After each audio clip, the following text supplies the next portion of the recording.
اعوذ باللہ من الشیطان الرجیم بسم اللہ الرحمن الرحیم الصلاۃ والسلام علیک یا رسول اللہ وعلی آلک واصحابک یا حبیب اللہ الصلاۃ والسلام علیک یا رسول اللہ وعلی آلک واصحابک یا حبیب اللہ صلی اللہ علی محمد۔ جی آج کی حدیث حضرت ابو واقد لیثی سے مروی ہے ان رسول اللہ صلی اللہ علیہ وسلم بینما وهو جالس فی المسجد والناس معه اذا اقبل ثلاثة نفر فاقبل اثنان الى رسول صلی اللہ علیہ وسلم ذهب واحد الى آخر۔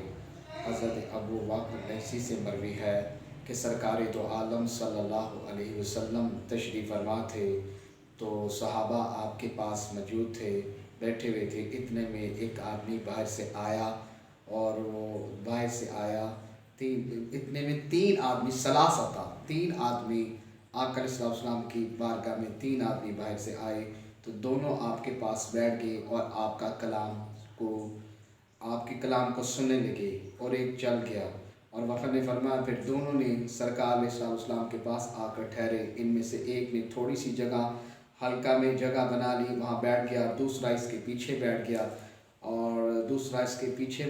فَأَعْرَضَ عَنْهُ، اور دوسرا فرمایا تیسرا پیٹھ موڑ کر چلا گیا۔ تو آقا علیہ السلام نے واز سے فارغ ہو کر فرمایا ان تینوں آدمیوں کا حال نہ بتاؤں؟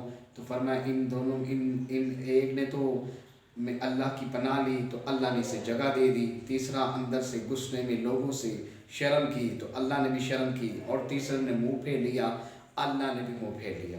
اب اس حدیث سے واضح ثابت ہوا کہ سرکار دو عالم صلی اللہ علیہ وسلم لوگوں کے قلوب اذہان اور ان کے معاملات، ان کی کیفیت سے بھی مطلع ہیں۔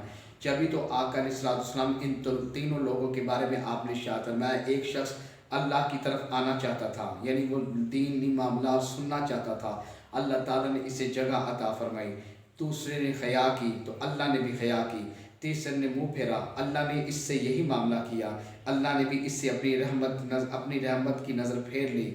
اور تینوں شخص کے دلوں کی بات کو آقا علیہ السلام نے خبر دی، اور اللہ کا بھی یہی ان سے معاملہ بیان فرمایا، اور یہ بھی پھر سرکار علیہ السلام کے علم غیب پر مشتمل ہے۔ اب تینوں آئے ہیں، تینوں کی کیفیت بھی ہم کی، ایک معاملہ دین سیکھنا چاہتا ہے اور دونوں دین سیکھنا چاہتے ہیں، اور ایک پیٹ پھر کے مل گیا۔ ان تینوں کے دلوں کے اقوال بھی آقا علیہ السلام جانتے ہیں، تبھی تو فرمایا۔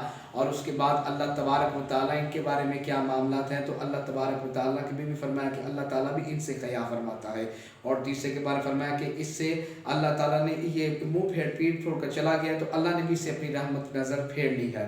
تو یہ بھی علم غیب پر مشتمل ہے۔ اور اگلی حدیث جو ہے اس حدیث کے اندر سعید بن زید بن عمر پھر سے روایت ہے انہو قال اشہد علی تسیتی، اور فرمایا کہ آقا علیہ السلام نے فرمایا 9 آدمیوں کے بارے میں میں گواہی دیتا ہوں کہ وہ جنتی ہیں، اور 10 آدمیوں کے بارے میں گواہی دیتا ہوں کہ تو گناہ گار نہ ہو۔ پوچھا گیا وہ کون ہے تو ہم نبی کریم صلی اللہ علیہ وسلم کے غار ہیرا میں تھے، تو آقا علیہ السلام نے فرمایا ہیرا تم ٹھہر جاؤ، تم پر نبی، تم پر صدیق اور شہید ہیں۔ اور پوچھا گیا وہ کون ہے تو سعد نے فرمایا حضرت ابو بکر صدیق ہیں، عمر فاروق ہیں، سمان غنی ہیں، طلحہ ہیں، زبیر ہیں، سعد ہیں، عبد الرحمن بن عوف ہیں۔ یہ 10 ہیں۔ کون کون سے ہیں؟ فرمایا قال ابو بکر فی جنتی، عثمان فی جنتی، ابو بکر فی جنتی، عمر فی جنتی، عثمان فی جنتی، علی فی جنتی، طلحہ فی جنتی، زبیر فی جنتی، عبد الرحمن بن عوف فی جنتی، سعد ابن وقاص فی جنتی، سعد ابن وقاص فی صدر، سعید بن زبیر فی جنتی، ابو عبیدہ بن جراح فی جنتی۔ اب یہ تینوں کے بعد یہ 10 صحابہ کے بارے میں آقا علیہ السلام نے فرمایا کہ یہ جنتی ہیں۔ اب ان صحابہ کا وصال جو ہوا ہے ابھی سرکار علیہ السلام کے ذریعے وصال کے بعد ہوئے، اور سرکار نے فرمایا یہ جنتی ہے۔ قال اشرد فی جنتی، ابو بکر فی جنتی، عمر فی جنتی، علی، عثمان و زبیر و طلحہ، عبد الرحمن، عبیدہ، سعد بن وقاص، ہاؤلائی، فرمایا یہ جنتی ہیں۔ اب یہ جو جنتی ہے یہ علم غیب پر مشتمل ہے۔ آقا علیہ السلام کو یہ بھی معلوم ہے کون جنتی ہے کون جہنمی ہے، یہ علم غیب ہے، اور آقا علیہ السلام نے ان 10 صحابہ کے نام لے کر جنت کی غیب کی خبر دی، یہ بھی علم غیب پر مشتمل حدیث ہے۔ آقا علیہ السلام نے پہلے فرما دی یہ جنتی ہے، یہ حدیث ہے۔ ابو بکر فی جنہ، عثمان فی جنہ، طلحہ فی جنہ، یہ سارا سرکار نے ملاحظہ فرمایا. ان کی فہرست پوری 10 اشرا مبشرہ جو صحابی کے بارے میں اس کو ہر بندہ مانتا ہے اشرا مبشرہ صحابی جنتی ہیں. سرکار نے والے علم بشارت دے دی ہے ان کا وصال سے پہلے. یہ علم غیب نہیں تو اور کیا ہے.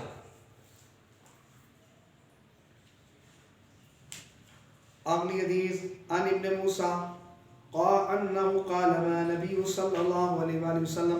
حضرت موسیٰ رضی اللہ، حضرت ابو موسیٰ رضی اللہ تعالیٰ عنہ بیان فرماتے ہیں کہ ہم نبی کریم صلی اللہ علیہ وسلم کے ہمار مدینہ طیبہ کے ایک باغ میں تھے. تو ایک شخص آیا اور اس نے دروازہ کھٹکایا.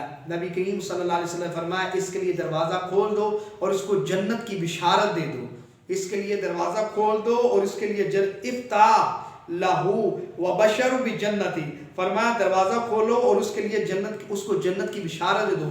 تو میں نے دروازہ کھولا تو ابوبکر صدیق تھے. پھر میں نے انہیں جنت کی بشارت دے دی. پھر ایک شخص آیا دروازہ کھٹکایا. نبی کریم صلی اللہ علیہ وسلم فرمایا اس کے لیے دروازہ کھول دو، اس کو جنت کی بشارت دے دو. اور پھر میں نے ان کے لیے دروازہ کھولا تو حضرت عمر فاروق رضی اللہ تعالیٰ میں نے انہیں جنت کی بشارت دے دی. پھر ایک شخص آیا اس نے دروازہ کھٹکایا. پھر نبی کریم صلی اللہ علیہ وسلم فرمایا اس کے لیے دروازہ کھولو اور اس کو مصائب آزمائش کے ساتھ اس کو جنت کی بشارت دے دو. اس کے لیے دروازہ کھولا تو حضرت سلمان غنی رضی اللہ تعالیٰ میں نے انہیں خبر دی. اور نبی کریم صلی اللہ علیہ وسلم نے ارشاد فرمایا اس حدیث سے ثابت ہے سرکار علیہ السلام سید الکل یعنی حضرت ابوبکر صدیق، حضرت سیدنا عمر فاروق، حضرت سلمان غنی کے بارے میں جانتے ہیں کہ ان کا امان بھی خاتمہ پر ہوگا اور وہ جلتی ہے.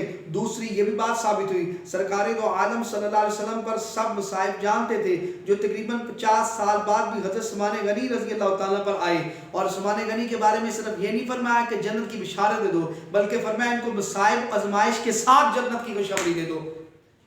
یہ بھی علم غیب، مصائب کی خبر بھی دی اور اس کے بعد جنت کی خوشخبری بھی دی. اور فرمایا کہ آقا علیہ السلام کو علم ہے تبھی تو فرمایا. پھر حضرت سلمان غنی رضی اللہ عنہ کو بلا کر فرمایا یہ سب چیزوں کی خبر دے دو جب مصائب ان سے مٹنے کے بعد فرمایا ہدایت ہے. تو یہ سارا سرکار علیہ السلام نے فرمایا. اب حضرت موسیٰ عشری سے روایت ہے. اب یہ حدیث غیب پر مشتمل نہیں ہے. جنت کا دروازہ آقا علیہ السلام صحابہ کے پاس کے ساتھ باغ میں تشریف فرما رہے ہیں، دروازہ کھٹکائے اور فرما رہے ہیں کہ جو دروازہ کھولے اس کے بعد اس کو جنت کی بشارت دے دو.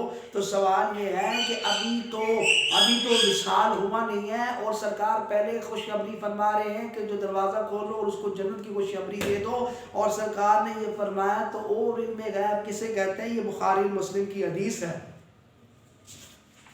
سرکار کے مقام مصطفیٰ کو سمجھے، مقام مصطفیٰ کو سمجھے. وہ وجہ کائنات ہے، وہ جانے کائنات ہے، وہ تخلیق کائنات ہے. ارے جس سے خدا نہیں چھپا اس سے کیا پیچھے ذات رہ جاتی ہے. رب تبارک و تعالی ساری کائنات محمد مصطفیٰ علیہ السلام کے لیے بنائی. وہ وجہ کائنات ہے، وہ جانے کائنات ہے، وہ تخلیق کائنات ہے. یہ ساری بزم سب کچھ اللہ نے محمد مصطفیٰ کے لیے بنایا. اللہ تعالیٰ حضور کے ننی پاک اسد کا بے حساب بخشی فرمائے. صلی اللہ علی محمد. السلام.